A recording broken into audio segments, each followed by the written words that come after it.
कैसे आप लोग बताइएगा। तो देखिए हमने सिद्ध किए थे पिछली वीडियो में कि अवतल दर्पण में F बराबर आर बाई टू सिद्ध किए थे कि अवतल दर्पण में F बराबर आर बाई टू। तो आज हम सिद्ध करेंगे कि उत्तल दर्पण में F बराबर आर बाई टू, यानी फोकस जो है वक्रता त्रिज्या की आधी होती है। इसको दिखा देना है कि उत्तल दर्पण में ये होता है कि नहीं इस सूत्र। तो ये आपको 6 नंबर पक्का मिल जाएगा, ये बोर्ड के एग्जाम में पक्का 6 नंबर दिलाएगा यहाँ से। तो इसको बहुत सिद्ध करना बहुत जरूरी है, प्रश्न पूछे जाते हैं ताकि बच्चा फंसे इसमें। कोई कोई छोड़ देता है कि चलो सिद्ध करना है, थोड़ा नहीं इस पूछेगा। तो एकदम बारीकी से याद कर लो कि एकदम पूछेगा ही पूछेगा, 6 नंबर कंफर्म है कि पूछेगा। तो इसको कैसे सिद्ध करेंगे देखिएगा, हम सिद्ध करेंगे बारी बारी। सबसे पहले चित्र बनाएंगे, क्या चित्र बनाएंगे? चित्र। उत्तल दर्पण कह रहा है तो उत्तल दर्पण के चित्र बनाएंगे, ठीक है। तो देखिए ये तो अवतल होगा, उत्तल दर्पण बनाना है।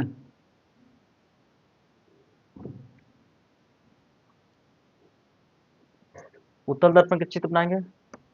उत्तल दर्पण में क्या होता है कि इसका परावर्तक सतह उठा और जो इधर कलई किया हुआ रहता है, तो इसको थोड़ा सा कुछ अलग कलर में कर देते हैं।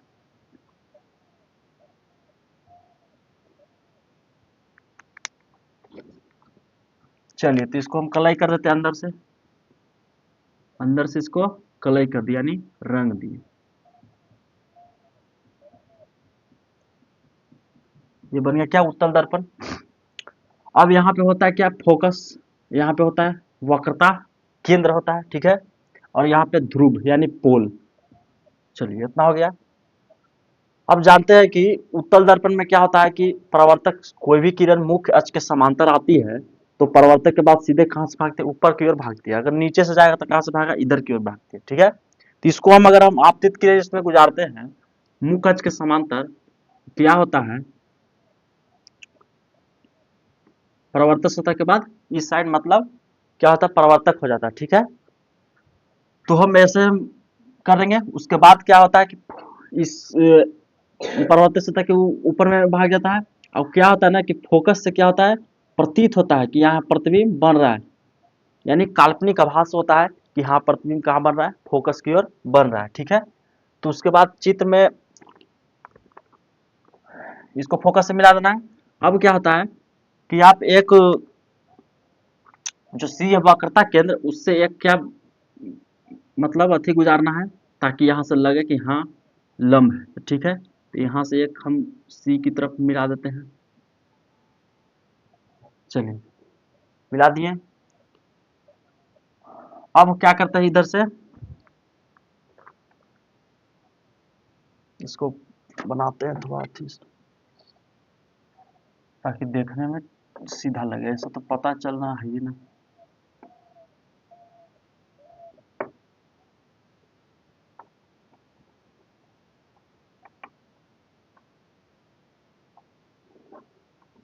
चलिए बना दिए। थोड़ा सा सट गया क्या?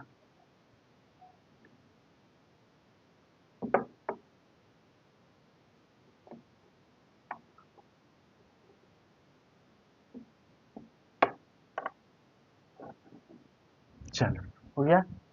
अब एक नंबर हुआ, बना दिए। और यहाँ पे थोड़ा सा भी अथी नजर आ रहा है तो इसको भी सीधा कर लेंगे ताकि लगे कि हाँ। तो क्या हम किए कि एक आपतित किरण गुजारे, वो आपतित किरण जब परावर्तक की सतह के बाद ऊपर में भाग जाती है किरण परावर्तक होने के बाद, उसके बाद फिर एफ से आती हुई प्रतीत होती है। आपतित किरण एफ से फोकस यहाँ पे प्रतीत होता है, ठीक है। उसके बाद क्या किए हम कि एक सी यानी वक्रता केंद्र के सामने एक उसी के सामने एक क्या उत्तल दर्पण के परावर्तक सतह पर क्या किरण बारे अथी किरण मतलब अथी आपतित किए। तो आपतित किए तो क्या होता है कि उसी पथ में लौट जाता है, लेकिन प्रतीत होता है कौची कि यहाँ पे मतलब वक्रता त्रिज्या पे आ रही है, ठीक है। तो इतना चित्र आप बनाते हैं तो कितना नंबर? 2 नंबर आपको फिक्स है। कितना? एग्जाम में 2 नंबर फिक्स दे देगा, ठीक है। अब इसको कुछ नाम रख दीजिए, जैसे इसको नाम रखना है तो रखना है तो रख दीजिए इसको ए बी, ए यहाँ पे बी, ये भी हो गया, ये भी हो गया। इसको रखना था एन, इसको नाम रखते डी, ठीक है। और चलो बाकी सब तो ठीक है। अब देखेंगे कि यहाँ पे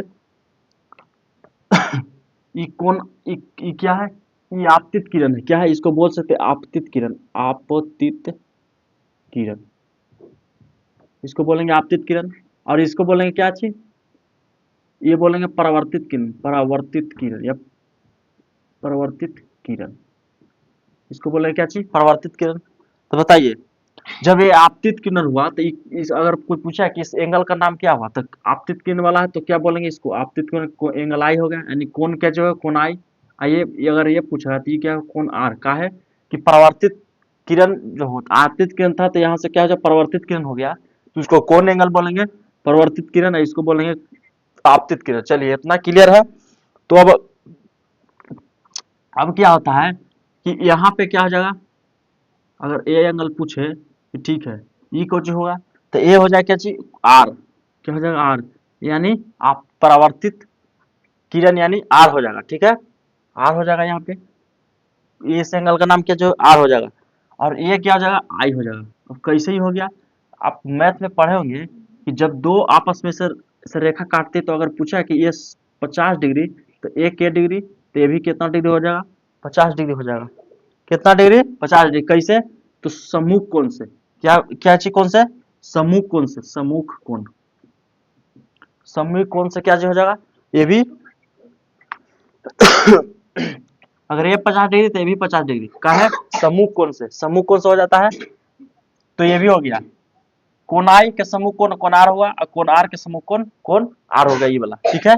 अब बस इतना बना देते तो क्या हो जाएगा, आपको चित्र में 2-3 नंबर मिल जाएगा। अब बस चित्र बनाने आ गया, तो इसके बाद हम क्या करेंगे, बात बनाने, बात लिख देंगे। कैसे बात बनाएंगे जी, तो अब इसको लिखना है कैसे, चलिए तो हम स्टार्ट करते हैं, यहाँ से लिखना है, तो लिखना है या इसको कुछ नाम दे देते हैं, दर्पण के एम और एम डस लिख देते हैं, ठीक है, दर्पण के बीच नाम दे दिए एम एम डस। तो लिखेंगे यहाँ पे कि माना एम जो है एम डैश, एम कमा एम डैश, ये क्या है, उत्तल दर्पण है, उत्तल दर्पण है। और ये भी जो है आपतित किरण है, ये भी आपतित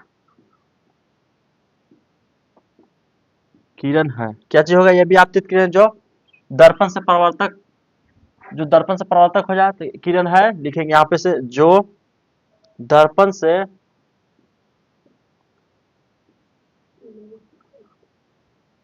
परावर्तित, परावर्तित के बाद, दर्पण से परावर्तित के बाद क्या चीज हो जाएगा, एफ से आती हुई प्रतीत होती है, दर्पण से परिवर्तित होने के बाद एफ से आती हुई प्रतीत, तो लिखेंगे दर्पण के परावर्तित के बाद एफ से आती हुई प्रतीत होती है, क्या होती है, प्रतीत होती है, यानी पूर्ण रूप से वास्तविक नहीं मिलता है, क्या चीज, काल्पनिक यानी प्रतीत होता है, आभासी होता है, ठीक है। उसके बाद फिर लिखेंगे, बस इतना ही, ज्यादा कुछ नहीं लिखना, ठीक है, इतना लिख देंगे तो आपको कुछ 2-3 नंबर 4 नंबर दे देगा, ठीक है। तो लिख रहा है माना कि एम एम डस, एम एम डस से क्या चाहिए, उत्तल दर्पण है, जो ये भी आपतित किरण, जो ये भी क्या चाहिए आपतित किरण है, जो पर दर्पण से यानी दर्पण से परावर्तित के बाद क्या होता है, हमारा एप पर क्या चीज होता है, फोकस पर प्रतीत होता है, आती हुई क्या चीज होती है, प्रतीत हो रहा है, यहाँ पे क्या आ रहा है, यहाँ पे प्रतिबिंब बन रहा है, बस इतना लिख देंगे। हमको सिद्ध क्या करना है, यहाँ से लिखना है नीचे से कि सिद्ध क्या करना है भाई, तो नीचे से यहाँ पे लिख देंगे टू प्रूव दैट एफ बराबर आर बाई टू, हमको सिद्ध करना है ए बराबर आर बाई टू, तो लिख देंगे टू प्रूव दैट, बस इतना लिख दिए। अब हम कुछ इसमें चलेंगे और कुछ त्रिभुज में चलेंगे या कुछ ऐसे ऐसे करेंगे ताकि फिर उसको सिद्ध करके दिखा देंगे, ठीक है।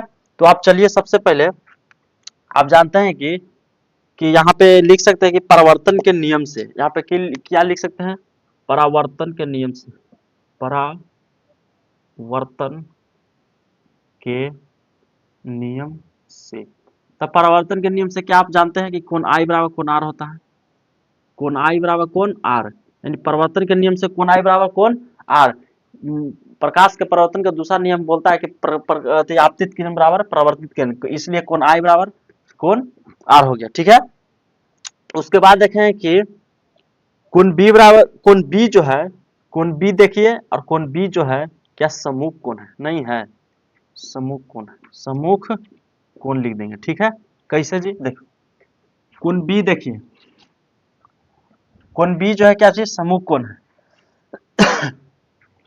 कोण बी देखिए और कोण बी देखिए, वाह कोण बी यहाँ है, यहाँ पे बी है ना, यहाँ पे बी है, तो क्या हो जाएगा? समूह कोण से इसको ऐसे नहीं लिख सकते तो वाव लिख सकते हैं। कैसे? देखिए इसको एंगल से ऐसे पता नहीं चला कौन भी, कुछ त्रिभुज में जाएंगे और तब पता चलेगा कैसे होगा। देखिए ना समझ में आता फिर देखो, यहाँ पे हम चाहते हैं चूंकि एन बी डी बराबर F B C, F B C, देखिए एन बी डी देखते हैं हम, लिखे हम क्या? एन बी डी और एफ ही है, F B C, N B D कहना है जी। तो देखिए एन ये हो गया, एन बी और डी, एन बी डी में देखो ऐसे एंगल बन रहा है, एन यहाँ पर डी और यहाँ पे बी, ये बना ऐसे, ठीक है। एन बी डी लोग दिखाई दे रहा है, उसके बाद F B C, F B C, F B C, देखिए ऐसे ये हो गया बी एफ सी, देख लिये दोनों त्रिभुज। अब दोनों त्रिभुज में क्या है? ए और ए कोण कौची आपस में बराबर हो रहा है, कौची से? समूह कोण से। यहाँ पे देखिए ए हो गया ए, अब बोलना यहाँ पर ए, एन बी डी कोण बी हो गया, एन से बोले बी एफ सी कोण बी, यानी दोनों में आपस में कुछ, तभी ना बताएं कि जब ऐसे रहता है तो ए एंगल एंगल कोण बराबर होता है, क्या है? तो समूह कोण से, तो कोण बी समूह कोण से हो सकता, ठीक है, लिख सकते हैं इसलिए कोण बी बराबर कोण बी, का है जी? तो समूह कोण से, का है? तो समूह कोण से हो गया, हो गया। इतना करने आया, उसके बाद हम चलते हैं, ठीक है, इसको मिटा देते हैं। अब हम चलते हैं आगे, चलिए समझ में आ रहा है। उसके बाद फिर चलेंगे कि कोण ए बी एन बराबर बी सी एफ संगत कोण, कौन कौन से संगत कोण? ए बी एन, देखिए ए और बी एन, ये वाला देखेंगे एंगल, यानी ऐसे है, ऐसे ए और ए बी एन, चलिए दिखाई दे रहा है, N B A B N हो गया, और बी सी एफ, बी और देखिए C F, B C F में चलते हैं, यानी ऐसे हो जाएगा बी एफ सी। संगत कोण है, का है जी? संगत कोण है, तो संगत कोण है एन ए बी एन और बी सी एन, क्या चीज है? संगत कोण है आपस में, ठीक है। तो संगत कोण से बराबर हो गया आपस में। संगत कोण नहीं पता तो मैथ पढ़े होंगे संगत कोण क्या होता है। चलिए ये संगत कोण से हो जाएगा। उसके बाद हम चलते हैं त्रिभुज, अब त्रिभुज बी एफ सी में, बी एफ सी में चलते देखेंगे कि सी एफ बराबर बी एफ आ जाता है, सी एफ बराबर बी एफ, इसको पहला समीकरण मानेंगे, देखो कैसे, बी सी एफ, त्रिभुज B C F, E B C F पे चलते हैं, ठीक है। तो हो जाएगा क्या चीज? बी, यहाँ पे बी सी एफ, नहीं यहाँ पे एफ है, यहाँ पे सी, बनाओ ना रे, बी सी एफ, ये बी सी एफ में चलते सी एफ और बी एफ, सी एफ देखो सी एफ और बी एफ, सी एफ यहाँ देखिए सी एफ ही हो जाएगा और बी एफ एक आपस में क्या हो जाएगा? बराबर है। कैसे बराबर है? तो समद्विबाहु त्रिभुज से, कुछ समद्विबाहु, समद्विबाहु समझाए थे कि जिसका भुजा सम का मतलब बराबर और द्वि मतलब दू को, जिसका भुजा दू को बराबर हो उसे समद्विबाहु त्रिभुज कहते हैं, ठीक है। तो समद्विबाहु त्रिभुज ये दोनों आपस में क्या चाहिए? बी एफ है और एफ सी क्या चाहिए? बराबर है, इसलिए हम सी एफ बराबर बी एफ इसलिए लिखे हैं कि समद्विबाहु त्रिभुज से, समद्विबाहु त्रिभुज कहता है कि जिसका भुजा दू को बराबर हो उसे समद्विबाहु त्रिभुज कहते हैं, ठीक है, समझ में आ गया। तो हम लिख दें इसको कुछ देर के लिए मानने क्या चाहिए? पहला समीकरण मान लिया, ठीक है। अब हम क्या चलेंगे, एक बात और ध्यान में रखिए कि जैसे बी देख रहे हैं आप, पी देख रहे हैं, बी पी देखिए पहले बढ़िया से, बी और पी देखेंगे बढ़िया से, तो एक समय ऐसा ना आएगा, एक समय ऐसा आएगा, फिजिक्स कहता है कि बी जो है काफी नजदीक पी के आएगा, कुछ पी के नजदीक आए तो कुछ पी एफ बराबर बी एफ लिख सकते हैं। पी एफ बराबर बी एफ इसलिए होगा कि एक समय ऐसा आएगा, फिजिक्स कहता है कि एक समय ऐसा आएगा कि नीचे नीचे जब बी बिंदु जो है पी के नजदीक काफी नजदीक हुआ, इसलिए बी ए बराबर पी एफ हो जाएगा। तो हम नीचे से लिख सकते हैं कि नीचे दिखाई दे रहा है, यहाँ से लिखते हैं कि जब जो है, जब क्या बोले, बी जो है पी के काफी नजदीक, काफी नजदीक होगा, काफी नजदीक होगा, तब क्या होगा, तब हम बोले कि बी एफ बराबर पी एफ, यानी बी एफ बराबर क्या होगा, पी एफ, इसको मान लेंगे दूसरा समीकरण। ठीक है, बी एफ बराबर पी एफ समझ में आ गया, इसको क्या मानेंगे, दूसरा समीकरण मानेंगे, बी एफ बराबर पी एफ। अब देख रहे हैं हम कि यहाँ समीकरण 1 और समीकरण 2 से बी एफ दोनों बराबर है, तो दोनों बराबर है तो पता होता है कि जब दोनों दो समीकरण में अगर एक साइड बराबर होती कट के दूसरा साइड वाला क्या होता है, बराबर हो जाता है। तो लिखेंगे हम क्या चाहिए यहाँ से, फ्रॉम इक्वेशन 1 और 2, फ्रॉम इक्वेशन इक्वेशन 1 एंड 2। ठीक है, यानी समीकरण 1 और 2 से, तो समीकरण 1 2 से क्या मिला, बी एफ कट जाएगा, तो लिखेंगे सी एफ बराबर पी एफ, क्या लिख सकते हैं, सी एफ बराबर पी एफ, सी एफ बराबर पी एफ लिख सकते हैं कि नहीं,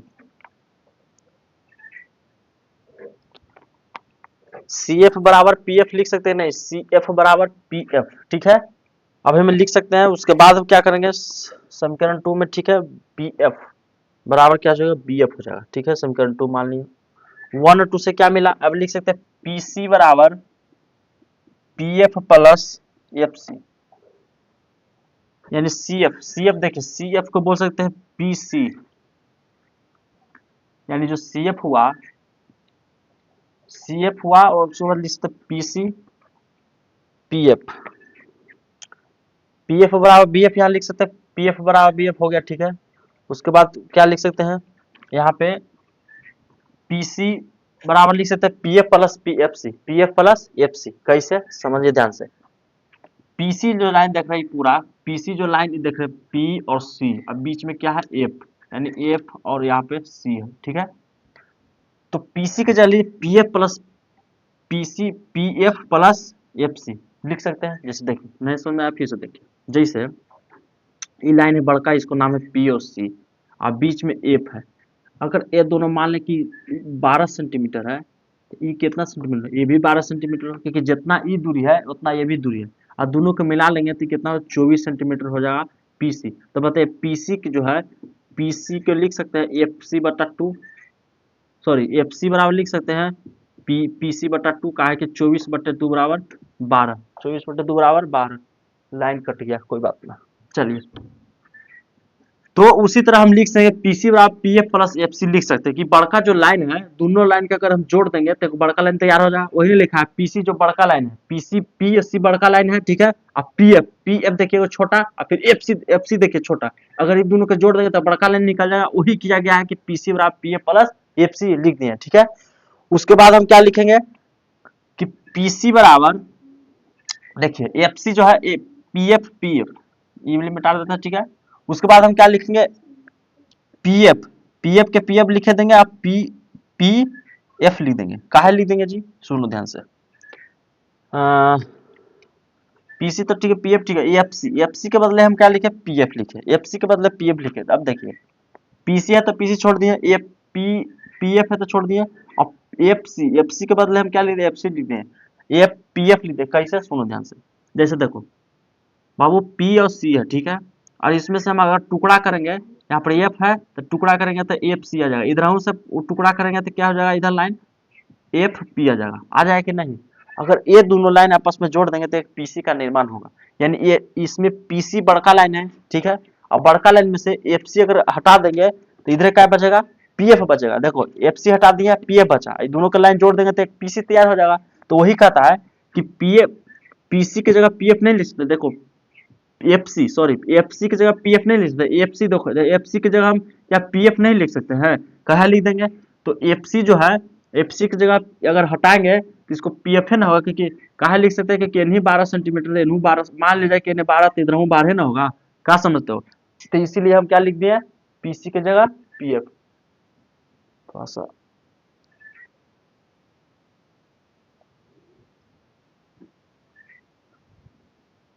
चलिए, थोड़ा सा हिल गया था, कोई बात नहीं, चलिए देखिए, तो हम लिख सकते हैं यहाँ पे, समझ में आ गया ना। अब चलते हैं आगे, तो देखिए पीसी जो है पीएफ पीएफ, एक पीएफ एक वाव पीएफ, कितना मिलेगा, 2 पीएफ लिख सकते नहीं कि एक पीएफ मिलके एक वाव पीएफ मिलके कितना बन जाएगा, 2 पीएफ हो जाएगा। ठीक है, अब देखो अगर पूछेगा कि पीसी, पीसी हो गया, उसके बाद हम पीसी की जगह हम क्या आर लिख सकते हैं, पीसी की जगह are, R by 2f, PC की जगह आर लिख सकते हैं। कैसे लिख देंगे सर, तो समझो ध्यान से। जैसे ई लाइन है, ई लाइन है, तिरछा पर आ गया, ई लाइन है, ठीक है। ई लाइन है, इसको नाम क्या चाहिए था, सी, और मान लिया कि इसको नाम रखता पी है, इसको नाम रखता एफ, ठीक है। तब पूछेगा कि वक्रता केंद्र है, सी क्या है, वक्रता केंद्र, अब पी क्या है, ध्रुव है, क्या है, ध्रुव, और एफ क्या है, फोकस है, ठीक है, फोकस है, क्या है, फोकस है, ठीक है। तो यहाँ पे हम लिख दिए पीसी की जगह आर लिखे, यानी पीसी की जगह हम क्या लिखे, आर लिखे। तो आप पढ़े हुए कि अवतल दर्पण में, अति गोलीय दर्पण में, कि पी यानी वक्रता केंद्र और ध्रुव के बीच की दूरी को क्या बोलते हैं, वक्रता केंद्र और ध्रुव के पूरा इस दूरी को क्या बोलते हैं, वक्रता त्रिज्या बोलते हैं। क्या बोलते हैं, वक्रता त्रिज्या। तो बताइए पीसी की जगह हम आर लिख सकते हैं कि नहीं, क्योंकि इतना पूरा दूरी को बोलते हैं वक्रता त्रिज्या, और इतना दूरी को बोलते हैं फोकस दूरी, और इधर हम बोलते हैं कहते हैं फोकस दूरी। तो बताइए वक्रता त्रिज्या को हम आर, इसलिए पीसी बराबर हम लिख दे आर का है कि इतना दूरी को क्या बोलते हैं, वक्रता त्रिज्या बोलते हैं। तो इसलिए हम आर लिख दे, वक्रता त्रिज्या लिख दिया, 2f लिख दिया, ठीक है, 2fc लिख दिए। और fc देखो, एफ सी यानी एक हो जाएगा एफ सी, एक वाई एफ सी हो जाएगा। तो अगर मान लीजिए कि पीसी की जगह एक वाई एफ सी लिख देते, मान ली सेम हो जाएगा, चाहे ई लिखो चाहे ई लिखो, तो वही 2fc लिख दिए, ठीक है। और 2fc लिख दिए, तो अब देखो, अब जब एफ सी अब पूछेगा, सुनो अब ध्यान से फिर से, बड़ी यहाँ पर लोचा है, नहीं समझ में आया तो कहीं ना जिंदगी में समझ में आएगा। तो सी एफ पी है, ठीक है, सी एफ पी है। अब देखो हम टू, अब हम एक स्टेप और लिखेंगे, आर बराबर 2f लिखेंगे। ऐसे कैसे कर दिए, एफ की जगह P F, sorry F C की जगह एफ कैसे लिख दिए, तो देखो एफ सी है, इसको जगह पूछा क्या, अच्छा इसको इतना दूर के इतना दूरी कुछ कहते हैं, तो कहते हैं फोकस दूरी कहते हैं, कुछ फोकस दूरी। तब फोकस दूरी इसको कहते हैं, तब फोकस दूरी एफ से डिनोट करते हैं, चाहे एफ सी एफ बोलो चाहे एफ बोलो चाहे फोकस दूरी, तो बात तो बराबर है, तो वही लिखे। एफ सी की जगह हम एफ इसलिए लिख दिए कि यहाँ से यहाँ तक दूरी को कैसे बोलते हैं, फोकस दूरी बोलते हैं, इसलिए 2f लिख दिए, कोई दिक्कत, इसलिए एफ सी की जगह हम एफ लिख दिए, कोई दिक्कत नहीं। बस यहाँ से जब इतना आगे करे, हमको लाना कुछ था, ए बराबर आर बाई 2, इसलिए देखो ए बराबर इधर छोड़ दो, इधर गुना में इधर जाके भाग में था, आर बाई 2 ऐसे दिखाई दे रहा है, नहीं दिखाई, एक स्टेप आउट लिखते हैं, तो इसलिए हो जाए कोची, इसलिए एफ बराबर आर बाई 2, जो कि हमको यही साबित करके लाना था, हो जाएगा प्रूव्ड। क्या हो जाए, हो गया प्रूव्ड, हो गया प्रूव्ड, यहाँ पे लिख दो, P R O B D, हो गया साबित। आपको 6 नंबर या 5 नंबर जितना पूछे वो आप यहाँ से उठा सकते हैं, बस इतना ही क्रियाकलाप करना है, ठीक है। तो हम कुछ नहीं किए, बस चित्र बनाए उत्तल दर्पण में, हमको सिद्ध करना था ए बराबर आर बाई 2, कुछ मत किए, चित्र बनाए, चित्र बना के उत्तल दर्पण के चित्र बनाए, उसके बाद एक आपतित किरण गुजारे, तब जानते हो कि आपतित किरण में गुजारने पर ऊपर में परावर्तित हो जाता है, ठीक है।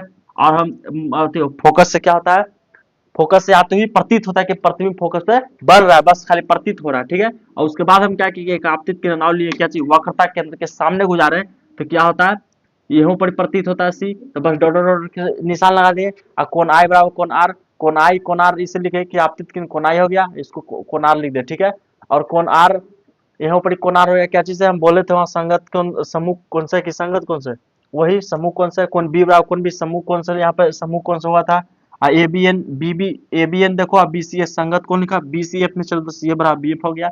उसके बाद जब पी लिखे कि पी जो है, बी जो है पी के काफी नजदीक होगा, एक समय ऐसा आएगा कि पी ए बराबर बी एफ बराबर हो जाएगा, तो समीकरण 1 और 2 से पीसी बराबर पीसी बराबर P F plus F C का लिखा है, इतना बस इतना कर देना है, एफ बराबर आर बाई 2 आ जाएगा, बस इतना आप कर दिए तो एग्जाम में पक्का 6 नंबर 5 नंबर कोई नहीं रोकेगा। तो बताइए कैसा लगा, आपको सिद्ध करना ही है, करना पड़ेगा, भारी लगे चाहे जेल लगे, सिलेबस में तो पढ़ना ही पड़ेगा, चाहे कुछ हो जाए, ठीक है। तो फिर इतना आप कर लीजिए, ठीक है। तो फिर हम अब की में नेक्स्ट वीडियो में सिद्ध करना होगा कि अवतल दर्पण उत्तल दर्पण में दर्पण सूत्र 1/v प्लस 1/u बराबर 1/f हमको सिद्ध करना है, ठीक है। ये था f बराबर r बाई 2, यानी फोकस दूरी जो है वक्रता त्रिज्या की आधी होती है, हमको सिद्ध करके दिखाओ, उत्तल या अवतल या उत्तल दर्पण दोनों में सिद्ध करना रहता है, जो कि हम लोग कर दिए। अगला में, अब अगला में क्या हो रहा कि सिद्ध करें कि अवतल दर्पण में दर्पण सूत्र को दिखाएं, ठीक है। अब फिर हो जाए कि उत्तल दर्पण में दर्पण सूत्र को दिखाएं। फिर मिलते हैं नेक्स्ट वीडियो में, तब तक के लिए बाय, जय हिंद।